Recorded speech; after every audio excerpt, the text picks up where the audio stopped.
Rebonjour, on continue le live en direct ce matin avec deux invités de grande qualité qui nous arrivent tout droit de la conférence « Est-ce que la société attend encore quelque chose des chrétiens aujourd'hui ?» J'ai donc devant moi Laurent Landette, modérateur de la communauté de l'Emmanuel, et Véronique Fayet, directrice du Secours catholique. Présidente. Il y a un excellent directeur, je ne suis que présidente. D'accord. Et moi, je ne suis pas le modérateur de la communauté de l'Emmanuel parce que j'étais le modérateur jusqu'au mois de juillet. Mais donc voilà, du coup, je suis un simple baptisé. Bon, on va dire, nous avons Laurent et Stéphanie. Et Véronique. Non, Véronique, on va y arriver. Et Véronique. Et Véronique, qui arrive pour le coup, vous étiez intervenants tous les deux ce matin à la conférence. Est-ce que la société attend encore les chrétiens ce matin? Aujourd'hui, est-ce que, c'est une question sur laquelle j'aimerais bien revenir. On parle beaucoup aujourd'hui des sujets de bioéthique. Est-ce que c'est des questions, est-ce que c'est des sujets sur lesquels on attend la voix des chrétiens? Est-ce que la France attend que les chrétiens se positionnent sur ces sujets-là? Il me semble qu'il serait regrettable de réduire cette attente à des sujets bioéthiques. Justement, c'était un petit peu l'objet de notre table ronde ce matin, c'est de dire que, comme le dit le pape François, il y a une vie, une seule vie que nous sommes appelés à promouvoir, plus qu'à défendre, mais à magnifier. Et cette vie, elle commence vraiment au moment de la conception et jusqu'à la mort. Et entre-temps, il y a toujours une vie. C'est-à-dire qu'il y a des pauvres, il y a des migrants, il y a des personnes âgées, il y a des enfants à éduquer, il y a des jeunes à soutenir, il y a des gens sans travail. Je crois que là où sont appelés les chrétiens, c'est dans cette écoute des besoins des gens de leur époque. Voilà, c'est là où...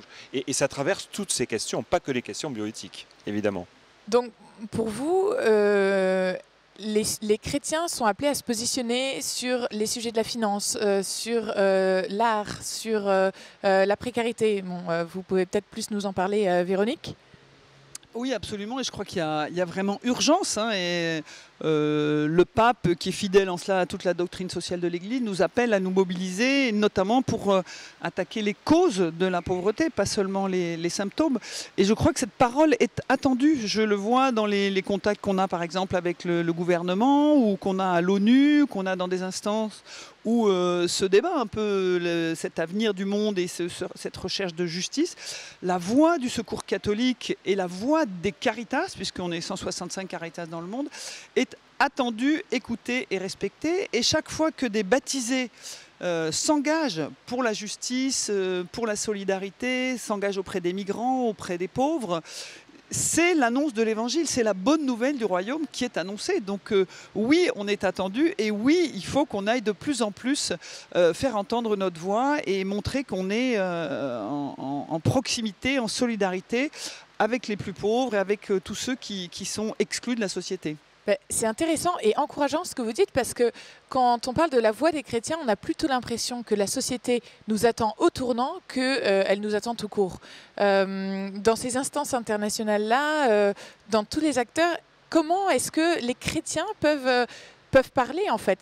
Qui est la voix des chrétiens? Comment est-ce qu'ils se manifestent? Comment est-ce que vous pouvez les exhorter ce matin à se positionner sur ces sujets de société? Je crois que, évidemment, les choses sont complexes, mais il me semble que exhorter les chrétiens, c'est exhorter tous les baptisés, quels qu'ils soient, quel que soit leur état de vie, qu'ils soient engagés dans la société, dans le monde du travail, dans le monde associatif, dans les mouvements divers, mais aussi comme prêtres, parce qu'on a besoin aussi de prêtres, on a besoin de pasteurs, comme évêques. Je crois que tout ce corps ecclésial qui est très complémentaire en fait. Finalement, on a besoin des uns comme des autres, que chacun se positionne selon son état de vie, mais pour témoigner de cette unité, de cette joie de l'Évangile.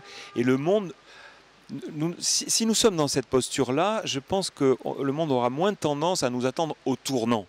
C'est-à-dire que effectivement, si on se positionne de manière clivante, ou finalement ça nous montre un visage un petit peu difficile à voir, alors que si nous sommes dans cette unité, quel que soit notre état de vie, je crois que le monde pourra se réjouir et finalement dire « voyez comme ils s'aiment ».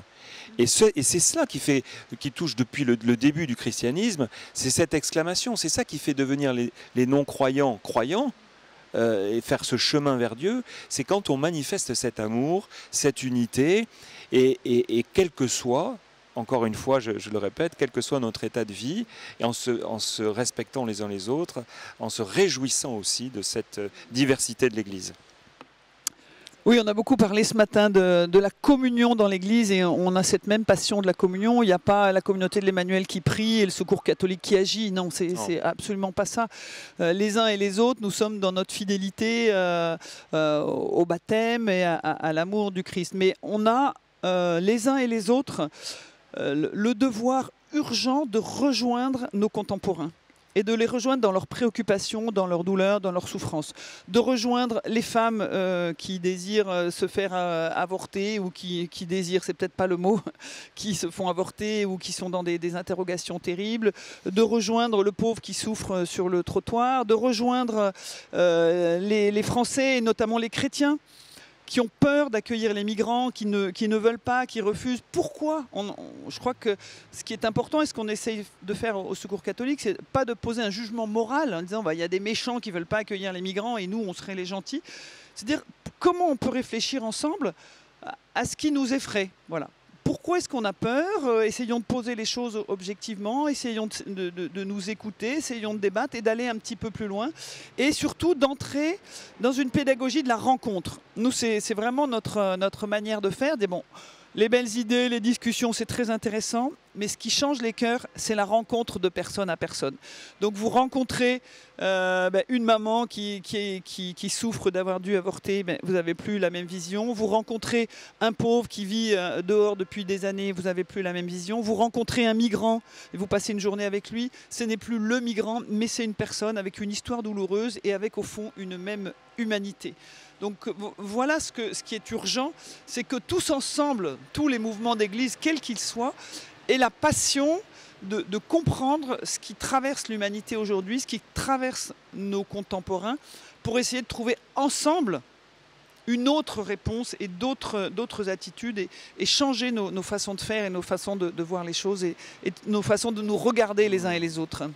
Merci beaucoup tous les deux pour ces éclairages. J'aurais une dernière question quand même, parce que dans cette rencontre, dans cette compassion, comment est-ce qu'on concilie une démarche aussi de vérité quand on va vers des personnes qui sortent complètement des cercles catho qu'on a l'habitude de côtoyer, quand on est devant des personnes qui ont des modes de vie qui nous désarçonnent complètement, comment est-ce qu'on concilie cette rencontre ?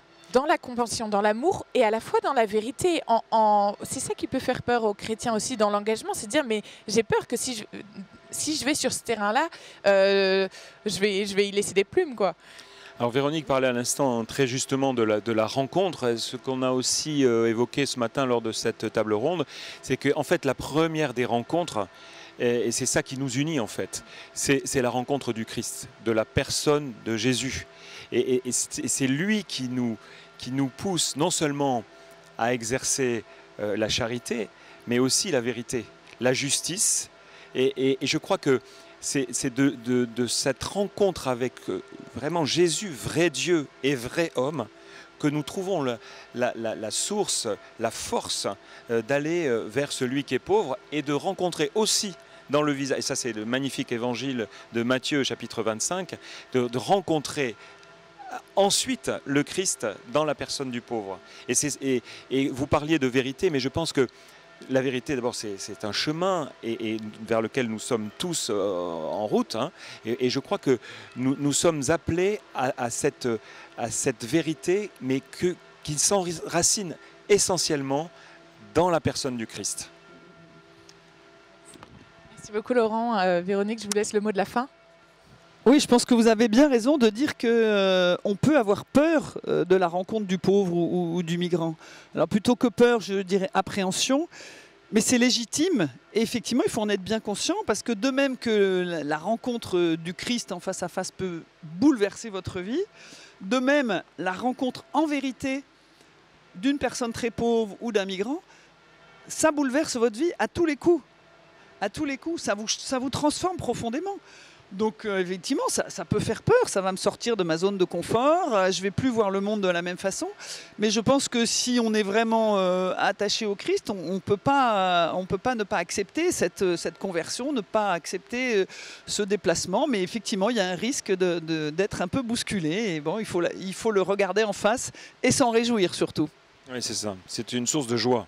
Un grand merci Laurent et Véronique.